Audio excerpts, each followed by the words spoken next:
ॐ अज्ञानतिमिरान्धस्य ज्ञानञ्जनशलाकया चक्षुरुन्मिलितं येन तस्मै श्रीगुरुवे नमः। हरे कृष्णा। भगवद गीता अध्याय 7वां नॉलेज ऑफ द एब्सोल्यूट श्लोक संख्या 20। कामैतैतै हितज्ञाना प्रपद्यन्त्यन्यदेवता तम तम नियमम् आस्थाय प्रकृत्या नियता स्वया। जिनकी बुद्धि भौतिक इच्छाओं द्वारा मारी गई है वे देवताओं की शरण में जाते हैं और वे अपने अपने स्वभाव के अनुसार पूजा के विशेष विधि विधानों का पालन करते हैं। साधु का कार्य सत्य बोलना होता है। वो सत्य को प्रस्तुत करता है सारे तर्क वितर्क के अनुसार और उसको अपने जीवन में उसका आचरण करके दिखाता है। ऐसे सत्य को लोग एक्सेप्ट करते हैं और उन्हीं में से एक ऐसा सत्य है ये जो आज के श्लोक में है, जो कि अक्सर संसार में प्रवचन देने वाले बोलने से कतराते हैं। ऐसे बहुत सारे गुरु हैं जो ऐसे श्लोकों को एज इट इज़ नहीं बताना चाहते हैं। इस श्लोक में बहुत ही स्पष्ट तरीके से बताया गया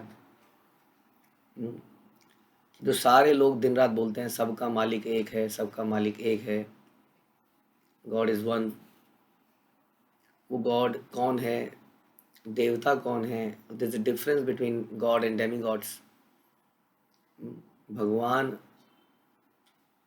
परमेश्वर और देवता में अंतर होता है, स्वर्ग में और गोलोक में वैकुंठ में अंतर होता है।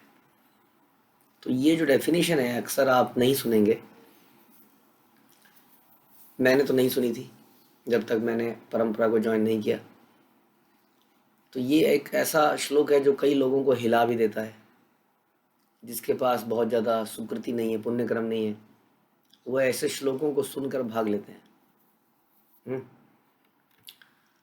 तो ये श्लोक बहुत ही क्लियरली इस चीज़ को बताता है कि हमारी श्रद्धा को टटोलता भी है। कई लोग बहुत समय तक साथ में रहते हैं लेकिन फिर भी वो कुछ बहुत सारी चीज़ें और भी करते रहते हैं। तो ऐसी लोगों की श्रद्धा यहाँ पर भगवान एक बार को एक बहुत ही क्लियरली डिफाइन करते हैं कि जिनकी बुद्धि भौतिक इच्छाओं द्वारा मारी गई है वे देवताओं की शरणों में जाते हैं। तो पहली बात तो देवता और भगवान में अंतर है, यहाँ पर भगवान साफ साफ बता रहे हैं और बता रहे हैं कि जिनकी बुद्धि भौतिक इच्छाओं द्वारा मारी गई है, जिन लोगों के अंदर अभी बहुत सारी भौतिक इच्छाएं हैं इसलिए वो सोच नहीं पा रहे हैं, समझ नहीं पा रहे हैं कि क्या सही है क्या गलत है। जैसे कि धृतराष्ट्र जो है, उनकी बहू के बाल खींचे जा रहे थे और वो अपने पुत्र को मना नहीं कर पाए। तो भौतिक इच्छाएं, भौतिक मोह द्वारा हमारी बुद्धि मारी जाती है। हम डिसाइड नहीं कर पाते हैं कि सही है क्या है, गलत क्या है। बहुत सारी चीज़ें हम इसलिए करते चले जाते हैं क्योंकि वो बहुत सालों से हो रही हैं और उसको हम कंटिन्यू करना चाहते हैं क्योंकि एक भय भी है अननोन का, क्या हो जाएगा, कौन नाराज हो जाएगा, न जाने क्या हो जाएगा। तो ये एक संपूर्ण शरणागति का विषय है वास्तव में। अब भगवान 7वें श्लोक में, 7वें अध्याय में आ गए हैं और हम लोग भी 7वें अध्याय में आ गए हैं। हम लोगों को अब तक इतना मैच्योर हो जाना चाहिए जो इन नॉलेज को समझ सकें। क्योंकि हमने आत्मा के विषय में सुना, हमने कर्म योग, ज्ञान योग, ध्यान योग, हमने सब सुना और अब भगवान बता रहे हैं कि किस प्रकार हमारी बुद्धि डेविएट हो जाती है अलग अलग रास्तों में। हमारी एनर्जी अगर बहुत सारे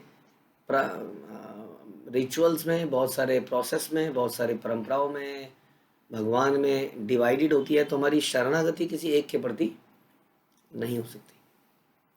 तो उसी एक के प्रति शरणागति के लिए ये आवश्यक है कि हम जानें कि भगवान कौन है और बाकी लोग कौन हैं और किसकी संतुष्टि से बाकियों की संतुष्टि हो जाती है। नहीं तो हमारा सारा जीवन किसी ना किसी को खुश करने में निकल जाता है। जो भी कोई व्यक्ति आता है वो हमें कोई नई पूजा की विधि बता देता है और हम उस पूजा की विधि में लग जाते हैं।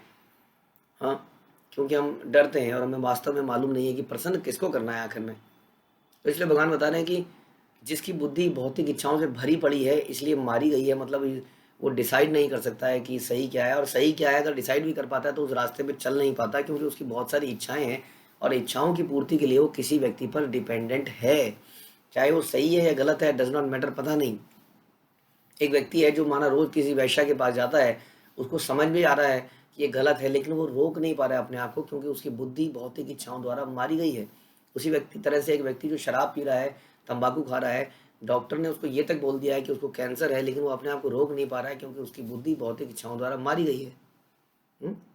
और इस तरह से हम अपना ही नुकसान करते चले जाते हैं, लेकिन हम अपने आप को रोक नहीं पाते। तो बता रहे हैं वे देवताओं की शरण में जाते हैं और वे अपने अपने स्वभाव के अनुसार पूजा के विशेष विधि विधानों का पालन करते हैं। बहुत प्रकार के विधि विधान हैं, बहुत प्रकार के। भारतवर्ष में तो आपको जिस भी स्टेट में चले जाएंगे, उस स्टेट के अंदर घुसेंगे तो न जाने कितने प्रकार की विधियां मिलेंगी आपको। अनेक प्रकार की, पेड़ पौधों की पूजा से लेके सर्प की पूजा, पत्तों की पूजा, दीवारों की पूजा, आग की पूजा, न जाने हर चीज़ की मिल जाएगी आपको। अनेक अनेक अनेक विशेष विधि विधान वो बना लेते हैं अपने स्वभाव के अनुसार। यानी कि वो किसी शास्त्र को, विधि को, गुरु को नहीं मान के अपने स्वभाव के अनुसार पूजा की विशेष विधि बना लेते हैं, अपने ही स्वभाव के अनुसार। जैसा अचानक से पता चलता है, तो अचानक से पता लगा गणेश जी दूध पी रहे हैं, गणेश जी दूध पी रहे हैं, गणेश जी दूध पी रहे हैं। आज से पता नहीं 15 साल पहले, समथिंग, आई डोंट नो। तो सब ने अचानक से पूजा पूजा की नई विधि बना ली।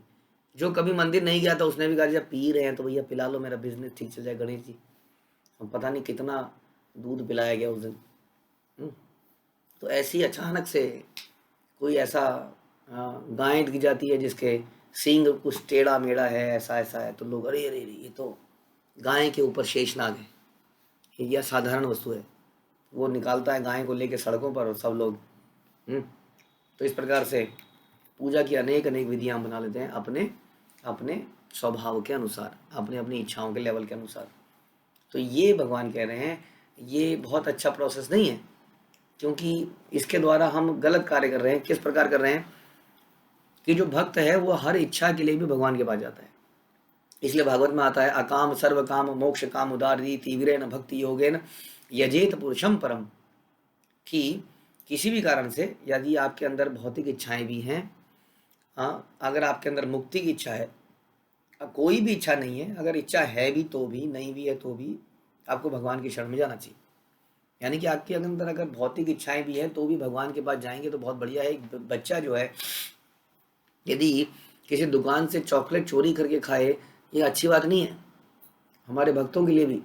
यदि बच्चे का मन करता है प्रभु पापा जी, प्रभु जी आपने चॉकलेट नहीं खिलाई कभी, मैं खिला दोगे, मेरा मन कर रहा है, तो क्या डरना नहीं है। अगर इच्छा भी कर रही है तो पिताजी को बोलना है, तो पिताजी उसकी इच्छा को इस तरह से पूरी करेंगे कि उसकी इच्छा भी पूरी हो जाए और उसका बुरा भी ना हो। पिताजी उसको हो सकता है कैरप पाउडर की चॉकलेट खिलाएं, जो कि जिसमें कि इस तरह का नुकसान नहीं है, हमारे नियमों को नहीं तोड़ता है ना। तो इस प्रकार से यदि हमें इच्छा भी आ रही है तो उसको एक्सप्रेस जरूर करें। एक्सप्रेशन बड़ा इंपॉर्टेंट है, रिवीलिंग द हार्ट बड़ा इंपॉर्टेंट है। हमारे हृदय में कोई अनर्थ भी आ रहा है तो उसको भी अपने सीनियर के आगे या अपने लाइफ पार्टनर के आगे या किसी भी जिसको आपको उचित लगे उसके आगे बता सकते हैं। बताने से बहुत फ़ायदा है, ना बताने से बहुत बड़ा नुकसान है।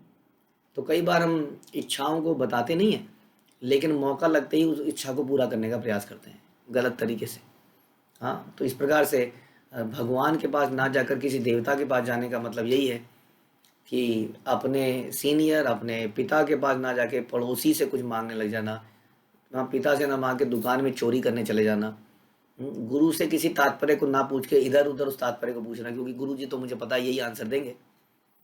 कोई प्रश्न को सीधा अपने सीनियर से ना पूछ के इधर उधर से पूछना, 4 लोगों से पूछना, क्योंकि उसको अपने मतलब का आंसर चाहिए और वो तो पता है मना ही कर देंगे इस चीज़ के लिए। तो सारे छोटे छोटे एग्जाम्पल हैं जहाँ पर हम डेविएट हो जाते हैं, सही जगह पर अप्रोच नहीं करते, चाहे किसी इच्छा की पूर्ति के लिए हो, चाहे किसी प्रश्न के उत्तर के लिए हो। हाँ, तो उसी तरह की बुद्धि है, ऐसी ये बुद्धि है जो बता रहे हैं कि जिसकी बुद्धि भौतिक इच्छाओं द्वारा मारी गई है। इसलिए वो देवताओं के पास जाते हैं, क्योंकि उन्हें देवताओं से जल्दी ऐसा उन्हें लगता है फल मिल जाता है और वो अपने मन की करना ही चाहते हैं, है ना। इसलिए अक्सर कई बार लोग इस प्रकार प्रश्न पूछते हैं कि प्रश्न नहीं पूछ रहे होते हैं या कोई चीज़ नहीं पूछ रहे होते हैं, बता रहे होते हैं। तो इस तरह से यहाँ बता रहे हैं कि जो समस्त भौतिक कलमश से मुक्त हो चुके हैं वो भगवान की शरण ग्रहण करते हैं और उनकी भक्ति में तत्पर होते हैं। यानी कि जो समस्त कलमश से मुक्त नहीं हुआ है वो भगवान की शरण में, भक्ति में लग ही नहीं पाते हैं।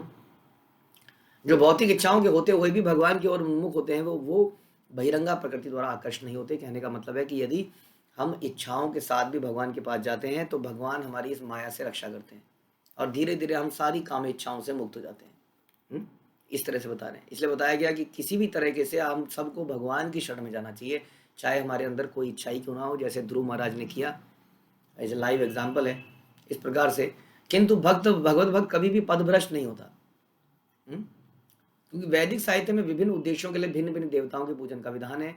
अतः जो भगवत भक्त नहीं है वे सोचते हैं कि देवता कुछ कार्यों के लिए भगवान से श्रेष्ठ है, और कई बार ऐसा लगता है कि देवता से मांगा तो तुरंत मिल गया, भगवान से मांगा तो नहीं मिला। यदि आपने भगवान से माना और या अपने पिता से कुछ मांगा और पिता ने मना कर दिया, तो भी हमें उसमें संतुष्ट रहने का प्रयास करना चाहिए, क्योंकि वही हमारे लिए हित में है। कई बार हम भगवान से मांगते हैं और इच्छा पूरी नहीं होती है, हमें लगता है ये तो गलत बात है, ये कैसे हो गया, ऐसा क्यों कर दिया भगवान ने, ये नहीं करना चाहिए था। बाद में पता चलता है अरे ये तो बहुत ही भला हुआ मेरे लिए, है ना। आपने सुनी है ना वो कहानी जो बीरबल की, और उसमें हम सुनते हैं किस प्रकार से वो राजा की उंगली कट जाने पर वो राजा को बोलते हैं भगवान जो करते हैं बहुत बढ़िया करते हैं। बाद में पता चलता है कि राजा सोचता है मेरी उंगली कट गई, इसमें बढ़िया क्या हुआ। अब बाद में चलता है कि जब जंगल में वो जाते हैं तो उनको कुछ आदिवासी लोग पकड़ लेते हैं, उनकी बलि चढ़ाने को लगते हैं, और लेकिन बलि चढ़ाते नहीं है क्योंकि वो राजा की उंगली कटी होती है, उसका शरीर पूरा नहीं होता है। इस प्रकार से राजा बलि से बच जाता है। तो इस प्रकार से आदमी को कई बार लगता है कि मेरे साथ बुरा हुआ, लेकिन बाद में पता चलता है। तो जब कोई इच्छा पूरी नहीं हो रही है तो व्यक्ति को सोचना चाहिए कि जो भी भगवान कर रहे हैं वो मेरे सही के लिए कर रहे हैं। लेकिन ऐसी मति हर व्यक्ति की नहीं हो सकती। इसमें बता रहे हैं कि जिसके अंदर अभी भौतिक कलमश है, धुल नहीं गया है, वो स्वभावतः अभक्त हैं, वो इन बातों को नहीं समझ पाएंगे, इसलिए वो बहुत जल्दी फ्रस्ट्रेट हो जाएंगे। उन्हें लगेगा मेरे साथ बुरा हो रहा है, ऐसा क्यों हो रहा है मेरे साथ। ऐसा मैंने बताया एक बार कि हमारे साथ क्या हुआ, एक भक्त पहली बार क्लास में आया और अपनी नई नई स्कूटी लेके आया, नई स्कूटी उसने खरीदी थी, और क्लास के बाहर गया तो स्कूटी चोरी हो चुकी थी, और उसके बाद उसने जो हल्ला मचाया, उसके बाद वो कभी नहीं आया क्लास में। तो कई बार ऐसा हो जाता है, और व्यक्ति फिर एकदम से अधीर हो जाता है, क्योंकि अभी उसके भौतिक कलमश नहीं दूर हुए हैं वास्तव में। तो इसलिए हमें सोचना पड़ेगा कि हम अगर कुछ मांगें तो भगवान से मांगें, इच्छा पूरी हो जाए वेरी गुड, धीरे धीरे भगवान इच्छाओं को ही समाप्त करेंगे, भौतिक इच्छाओं को भगवत इच्छा बनाएंगे। और यदि इच्छा पूरी नहीं होती है तो भी इसको भगवान का आशीर्वाद माने कि जरूर भगवान ने देख लिया होगा, मेरे लिए जो उचित है वही वो करेंगे, आज नहीं तो कल मुझे इस बात का खुलासा हो ही जाएगा। इसलिए हर हालत में हमें भगवान पे डिपेंड रहना है। अन्य देवी देवताओं के पास यदि हम जाएंगे तो हम स्वामी भक्त नहीं हैं, हम अपॉर्चुनिस्ट बन गए हैं। जो व्यक्ति वहाँ जाना, जिस थाली का बैगन जहाँ से फायदा मिले वहीं पर चले जाओ, तो हमें ऐसा नहीं बनना है। हमें गीता को हमने बार बार पढ़ा है, भगवान ने हमें बोला है अहम बीज प्रतापिता, मैं तुम्हारा पिता हूँ। तो हमें पिताजी से ही सब कुछ मांगना है और उन्हीं के ऊपर सब कुछ छोड़ देना है। कई बार मांगना भी बड़ा रिस्की हो जाता है, क्योंकि हम जानते ही नहीं कि हमारे लिए सही क्या है, लेकिन मन करता है ये नौकरी मेरे को दिला दो भगवान, ये नौकरी दिला दो भगवान, मेरा सब कुछ सही हो जाएगा भगवान। ऐसी इच्छा करने से बेहतर है हम ऐसी इच्छा, जैसे मैंने एक बार बताया कि एक व्यक्ति था, वो ये सच्ची बात है, एक मंदिर है हमारे दिल्ली में, उसमें जाके उसने भगवान से प्रेयर करी। उसने खुद ही बताया अपना, वो भगवान से प्रे करते रहे, भगवान दुकान नहीं चल रही है, किसी तरह से उसमें लोगों का आना पड़ा, तो भगवान दुकान चल नहीं रही है ठीक से। और धीरे धीरे धीरे धीरे ऐसा हुआ, वो रोज़ मंगला आरती में आता था, तो रोज़ उसने भगवान से प्रार्थना करी, और धीरे धीरे धीरे ऐसा हुआ कि उसकी दुकान में इतने लोग आ गए, इतने लोग आ गए कि उसका मंगला आरती में आना छूट गया। हाँ, लेकिन क्योंकि वो भगवान के पास गया था ना, इसलिए उसके अंदर ये चेतना जिंदा रही। उसने देख लिया मैंने गलत मांग ली, हाँ, तो भगवान ने उसको रियलाइज़ किया, करवाया। हाँ, क्योंकि वो भगवान का भक्त था, भगवान के पास ही गया, तो धीरे धीरे उसने फिर भगवान से माफ़ी मांगी कि मेरे से बहुत बड़ी गलती हो गई, मैंने ऐसी कोई मांग नहीं करना चाहता था जिससे मैं आपकी भक्ति छोड़ दूँ। हाँ, तो इस प्रकार से हमें मांगने में, मैं बता रहा था कि मांगने में भी हम गलती कर देते हैं। तो बेहतर ये है कि भगवान से ये मांगा जाए कि भगवान जो मेरी भक्ति के लिए, मेरे दासत्व के लिए, मेरी सेवा के लिए उचित होगा, आप वो मुझे कीजिए, कृपया मुझे अपनी सेवा में लगाइए, कृपया मेरे अंदर से काम क्रोध मोह मत्सर ये भावनाएं समाप्त कीजिए ताकि मैं आपकी शुद्ध भक्ति कर पाऊँ, कृपया जन्म जन्मांतर तक मुझे अपना दास बनाइए, अपने दासों का दास बनाइए। इस प्रकार की इच्छा करें और भगवान के पास ही इच्छाएं जाएं, इच्छाओं की पूर्ति की जाएं। नहीं तो यही होगा जो इसमें लिखा था कि हमारी भौतिक इच्छाओं से हमारी बुद्धि मारी जाएगी और हम इधर उधर अपनी ज़रूरतों को पूरा करने जाएंगे, जो कि गलत है। हरे कृष्णा। श्रील प्रभुपाद की जय। भगवद गीता की